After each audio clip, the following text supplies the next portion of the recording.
Naitwa Askofu mstaafu Dr. Mwita Akili wa Diocese ya Tarime, ndiko niko staafu mwezi Machi mwaka 2025. Nimekabidhi diocese kwa Askofu John Msuma Nyaitara ambaye sasa ndiye askofu wa diocese. Na baada ya kustaafu nilifanya ibada ya shukrani kule kwenye diocese niliyokuwa nikiongoza, yani diocese ya Tarime, kwa kukaa nao kwa miaka 15 kama askofu wao. Lakini kaona vema nije tena katika kanisa la Luanda Kiseru katika wilaya ya Rorya na kufanya ibada nyingine tena hapa ya shukrani, sio sasa ya miaka 15 ya kuwa askofu, bali ibada ya miaka 43 kumshukuru Mungu kwa kumtumikia. Na hapa kwenye kanisa la Luanda katika parish hii ya Luanda Kiseru katika diocese ya Rorya ndiko nilikoanzia huduma yangu kama mwinjilisti katekisti. Nimebatizwa hapa mwaka 1960, nimeitwa na Mungu mwaka 82, nikaanza huduma, na hapa ndipo nilipotoka nikaenda chuo cha uchungaji kule Kongwa St. Philips, na baada ya hapo, baada ya utumishi sehemu kadhaa nikawa katibu mkuu wa kanisa Anglikana Tanzania mwaka 2001 mpaka 2010 Juni, alafu nikaja kuwa askofu wa Diocese ya Tarime kuanzia Julai 2010 mpaka sasa nilipostaafu mwezi Machi. Nikaona vema kwamba ni vizuri nije nyumbani ambapo nilianzia huduma, nilibatizwa hapa, niweze kusema asante kwa Mungu.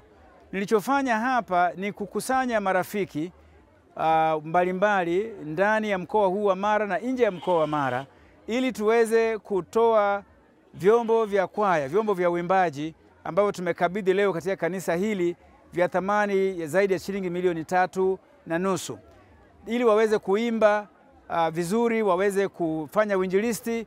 Niliona kwamba kuna hitaji hilo, na mimi nikaona iwe ni sehemu ya shukrani.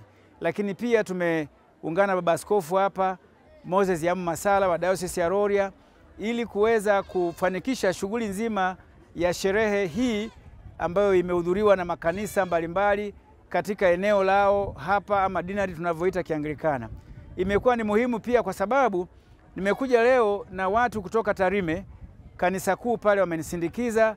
Baba Askofu John Msuma Nyaitara pia alikuja na mama askofu, wote waliotoka Tarime. Tumekwenda mpaka nyumbani nilikozaliwa. Pia ni shukrani sio tu kwa huduma yangu mimi ya miaka 43, lakini shukrani pia kwa wazazi wangu ambao walinilea na wakanisaidia mpaka nikawa Mkristo anayeweza kufanya huduma ya neno la Mungu. Kwa hiyo pia imekuwa ni kama sehemu ya kumshukuru Mungu kwa ajili yao. Ndio maana nimekuja hapa nyumbani ili nifanye hiyo ibada. Katika ibada hii walikuwepo watu kutoka sehemu mbalimbali, lakini pia na wanafamilia kwa mzee Akili ambao pia wamehudhuria ibada hii. Nadhani ni muhimu watu wafanye hivi. Kwa wachungaji wa Diocese ya Rorya kipekee, tunawasihi wamsaidie na waungane pamoja kufanya kazi vizuri na askofu wao. Wachungaji ni muhimu sana katika kanisa. Wakifanya kazi vizuri na askofu wao, kila mmoja mahali alipo, diocese inapata maendeleo ya kiroho na ya kimwili. Na kwa jinsi hiyo, natumaini kwamba ibada hii imekuwa ni kama chachu, imekuwa ni kama wito kwa watu kujikabidhi upya kwa Mungu ili wamtumikie vizuri katika wilaya hii ya Rorya, katika wilaya ya Tarime na katika mkoa wa Mara. Ndio sababu imefanya tuwe hapa, na tunamshukuru Mungu sana. Ibada imekwenda vizuri. Tunashukuru pia Wakristo wa hapa kwenye kanisa hili na baadhi ya maeneo waliokuja, badala tu ya kupokea shukrani yetu sisi kama Wakristo na kama watumishi, lakini bado wametupa zawadi nyingi sana. Tunasema Mungu awabariki na jina la Bwana libarikiwe. Amina. Naitwa Askofu Moses Yamu Masala, askofu wa Diocese ya Rorya. Leo katika kanisa letu hili la parish ya Luanda tulikuwa na tukio la ibada ya kushukuru kwa kustaafu kwa baba askofu Dr. Mwita Akili ambaye alikuwa ni askofu wa Diocese ya Tarime, lakini ni mwenyeji wa Luanda, alizaliwa hapa.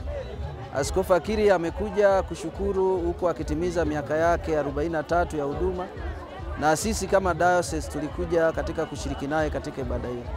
Ibada hii ni kutukumbusha kwa Kristo kwamba tunamtumikia Mungu, na pale tunapokamilisha huduma yetu ni wajibu wetu kuja kushukuru Mungu kwa yale aliyotufanyia.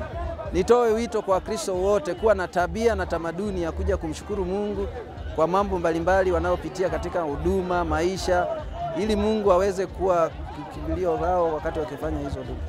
Nitoe wito kwa Dayosisi ya Rorya kufanya kazi kwa bidii, kujituma, ili kazi hiyo iweze kuleta matokeo, hasa kwa parishi ya Luanda, kuweza kujenga kanisa jipya ambalo ni kubwa, ambalo linaweza kubeba watu wengi kwa mara moja. Asanteni, na nitoe wito kwa wadau wote kujiunga na sisi kuja kushukuru mara kwa mara katika kanisa hili. Naitwa Askofu John Msuma, ni askofu wa Dayosisi ya Tarime, ambaye sasa nina miezi miwili tangia nimewekwa wakfu kwa ajili ya kuwa kiongozi katika Dayosisi ya Tarime baada ya mtangulizi wangu Dr. Raphael Mwita Akili. Kikubwa cha kusema kwenye ibada hii ya kwake kushukuru nyumbani ni kwa ajili ya kukumbuka kwamba huduma yake alianza hapa kwenye kijiji hiki, kwenye kanisa hili. Kwa hiyo ni jambo la muhimu kurudi kwenye kanisa aliloanzia huduma. Baada ya kustaafu anarudi kusema asante, na hiyo ni jambo la hata sisi kuiga, kwamba ukumbuki ulikotoka, uliko na unakoelekea. Kwa hiyo amekuja, ametoa jambo kuja kwenye ibada hii ya kushukuru kwake kwa ajili ya ibada yake alipoanzia, lakini pia ametoa shukrani ya vyombo kwa ajili ya kusaidia huduma mahali hapa na kusaidia ndani ya dayosisi hii. Lakini sisi tumekuja kwa ajili ya kumsindikiza baba askofu mstaafu, lakini pia kwa ajili ya kuja kuungana na dayosisi ya Rorya, Askofu Yamo, na kwa ajili ya huduma hii. Sisi wote tunasema ni mara moja, mara ni moja, na sisi ni wanamara. Basi tunapaswa kwa ajili ya kuungana wote kusaidia injili hapa Rorya na dayosisi ya Mara kwa ujumla, Tarime, kwa ajili ya umoja wetu, tuweze kusukuma injili mbele kwa umoja wetu, maaskofu na madayosisi matatu, dayosisi ya Mara kama mama, Rorya na Tarime. Kwa hiyo ni jambo la kumshukuru Mungu sana kwa ajili ya ibada hii, na Mungu ametujalia tumeshiriki vizuri, na sasa tunaomba tu baraka ya Wakristo wote na wachungaji wote wa dayosisi hizi zote tatu, tuendelee kuungana kwa ajili ya kusukuma injili mbele, ili pale ambapo haijafiki uweze kuwafikia watu wengi. Na naamini kwamba injili ikifikia watu wengi, wakimpokea Yesu Kristo kama Bwana na Mwokozi wa maisha yao, hata mambo yale yaliyo mabaya yanayowapata, hata vijana kuingia kwenye mambo magumu yale, mambo ya hatari, basi wataepukana nayo, kwa sababu injili inarudisha watu, kuwaonyesha ukweli wa Mungu, na inaweza kuwarudisha wakawa nyenyekevu na katika jamii inayowazunguka na hata katika familia. Kwa hiyo ni jambo la maana sana kukutana mahali hapa kama sisi familia ya Kristo, lakini kwa ajili ya kumshukuru Mungu, kuungana na baba askofu mstaafu Mwita kwa ajili ya kumshukuru Mungu mahali hapa.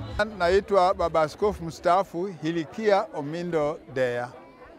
Nilichukua uaskofu baada ya kustaafu kwa baba askofu Gershom Nyaronga mwaka wa 94 Disemba, na nimekuwa askofu mpaka mwaka wa 2015 katika dayosisi ya Mara.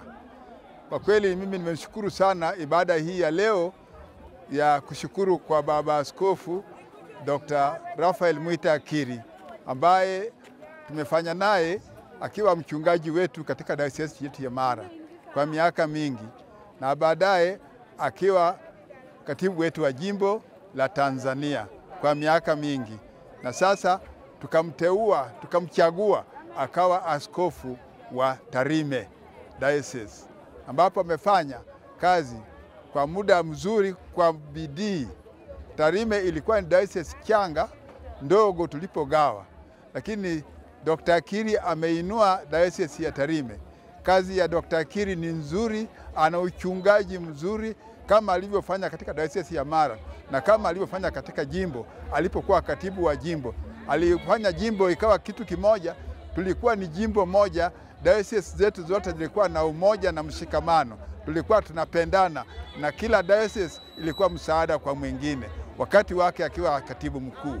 Kwa hiyo tunashukuru sana kwamba kazi ya Bwana ameifanya kwa uaminifu na amemaliza vizuri kwa shukrani, na anatambua wale waliomsaidia katika huduma yake, na hasa wazazi wake na kanisa lake la Rorya kule alikotoka. Maana yake amezaliwa hapa Luanda na amekuja kumshukuru Mungu kwa wazazi wake parish ya Luanda, pale tulipomtoa ukamfanya kuwa mchungaji katika Diocese ya Mara.